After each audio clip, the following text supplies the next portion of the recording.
Okay, today I'm trying a new style of video. I watched a lot of the vlog channels of some of the channels that I am subscribed to, and I really like that format, the kind of informal format to begin with, along with video content. So today is my trial run at this type of video.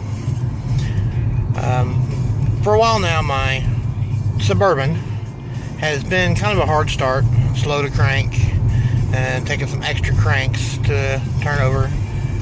And also, I've noticed, especially when driving at night at lower RPMs, that my headlights tend to dim a little bit, and I figure it was the battery. But I went ahead and went to my local O'Reilly's for battery and alternator testing. Had them test the alternator just because, and the alternator tested good, but the battery was in fact bad, as I thought. So their offering of the cold cranking amps that I wanted, which was more than what the factory recommends. The factory recommendation is 690 cold cranking amps on the 95 to 99 Chevy SUVs and Suburbans. I always prefer more, just because you never know when you're going to need a little bit of extra. And in the past, I've had problems with just doing the bare minimum. So I prefer the 800 cold cranking amps. And because budget is of a concern right now, their offering at the 800 cold cranking amps was $144 and some change with tax plus core charge.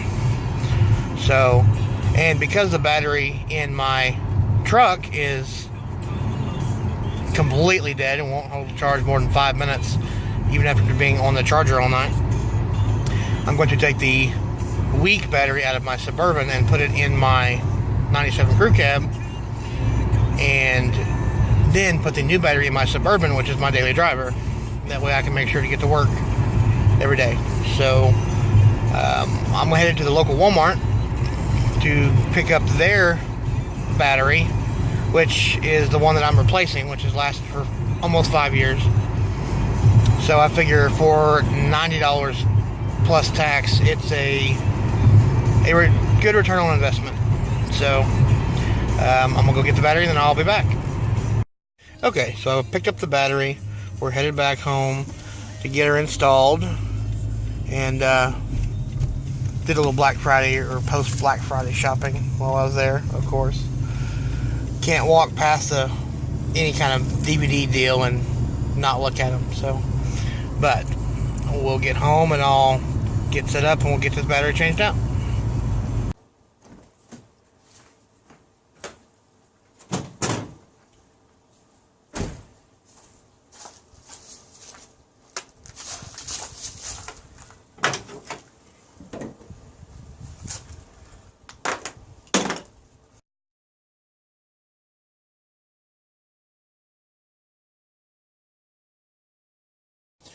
Okay, now it's time to remove our battery. We'll need a 8mm wrench and a 1/2 inch socket for the hold down in the back. Start with the negative cable first. Gonna turn it the right direction.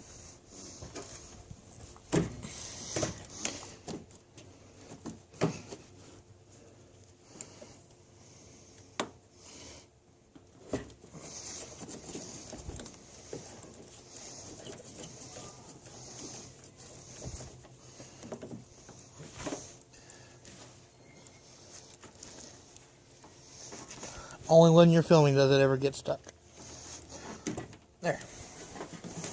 Tuck that out of the way. Now take your positive side off.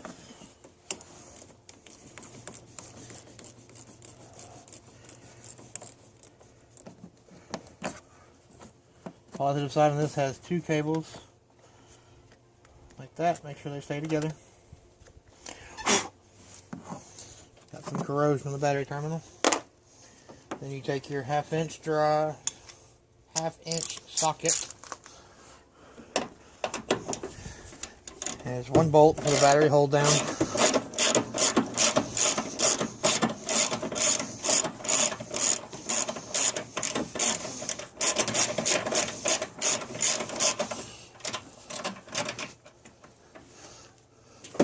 If you got big hands like I do, it may be a tight fit coming back here.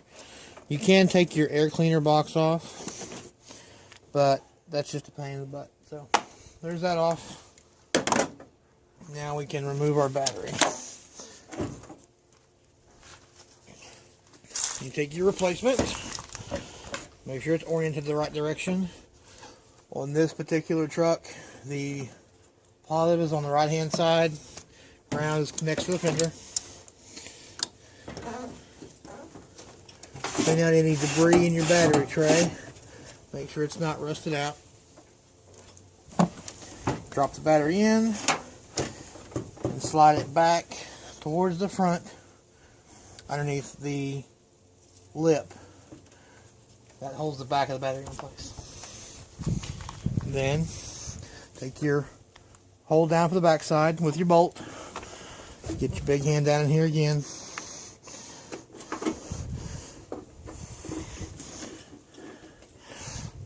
Hopefully my head's not in the way. Get it started, finger tight. Okay. Now, take your ratchet and drive it home. Don't get crazy, because even though you're screwing into metal, the hold down is just plastic.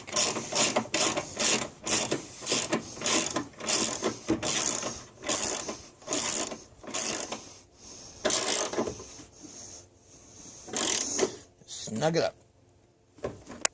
Now, take the caps off that come covering the battery terminals.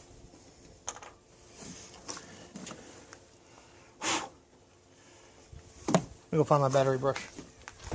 Okay, I've got one of these battery terminal brushes.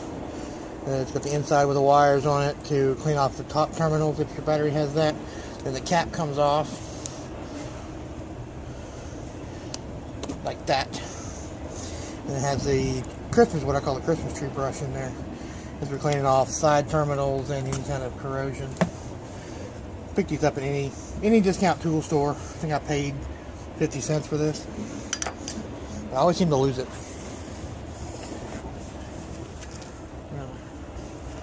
Take this apart for just a minute. Alright. Take the inside of that and scrub as much of that corrosion off as you can get.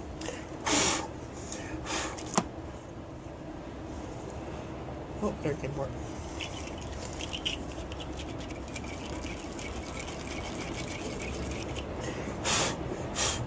Being careful not to damage the rubber insulator around it.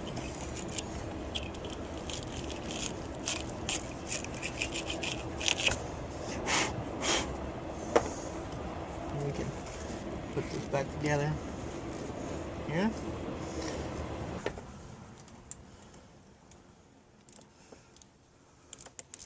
There we go. Alright. And then reattach the positive battery cable.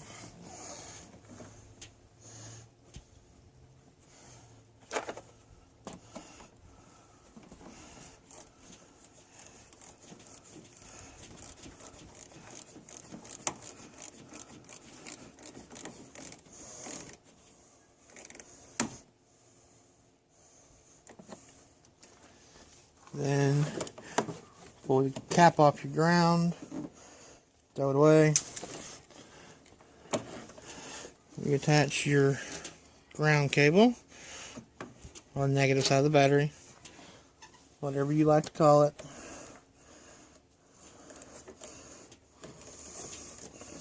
Tighten it back down, make sure it's good and tight. A loose connection here will cause intermittent starting issues and possibly misfire. That's why I like to use side terminal GM batteries or GM connections. because to me it gives a better connection than the clamp on top post style. Alright, and then now we start it up.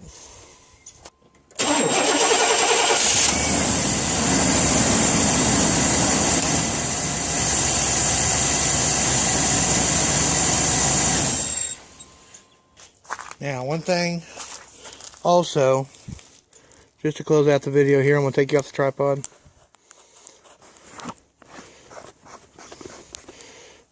Pardon the shaky camera work. Is make sure when you buy your battery, you pay attention to this little sticker right here. If you'll see there, that sticker says 11 of 17. This is the manufacture date of the battery. Try to get one in the current month, or if you can't find one in the current month, the previous month. Avoid a battery that's been sitting on the shelf for more than 45 or 60 days, just because they have a tendency to be weak from the get-go, and that's where you run into problems. That's where I've run into problems with these Walmart batteries. So always check that manufacturer date sticker.